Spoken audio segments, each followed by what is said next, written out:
नमस्कार, मी रुही आणि आपण पाहतात पुणे लोक.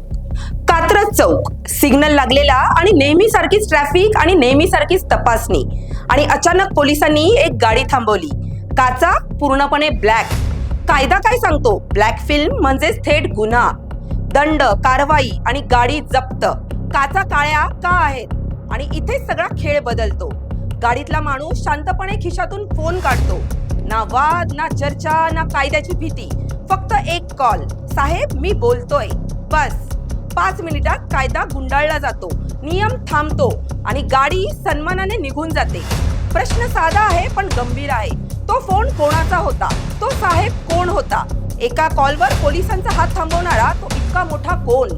पोलीस हे संविधानाचे नोकर आहेत की फोनवर आदेश देणाऱ्यांचे? आज जर ही गाडी सामान्य माणसाची असती तर उत्तर ठरलेलं होतं. दंड, गुन्हा दाखल आणि लायसन्स आणि गाडी थेट जप्त. मग इथे वेगळा कायदा का? फोन म्हणजे माफी आहे का? ओळख म्हणजे सूट आहे का? आज ब्लॅक काचा माफ, उद्या नंबर प्लेटाही माफ, परवा दारू पिऊने गाडी चालवणंही माफ. जर पोलीस दबावाखाली काम करत असतील तर दबाव टाकणारे कोण? आणि जर पोलीस दबाव मान्य करत असतील तर सामान्य नागरिक सुरक्षित आहेत का? हा प्रश्न कोणत्या पक्षाचा नाही, कोणत्या नेत्याचा नाही. हा प्रश्न आहे लोकशाहीचा, कायद्याचा आणि आपल्या जीवाच्या सुरक्षिततेचा.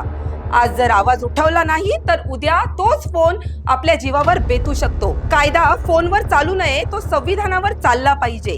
कारण कायदा जर ओळख पाहून वागू लागला तर सामान्य माणसासाठी न्याय उरतच नाही. अशा सत्याची बाजू मांडणाऱ्या बातम्या पाहण्यासाठी पाहत राहा पुणे लोक.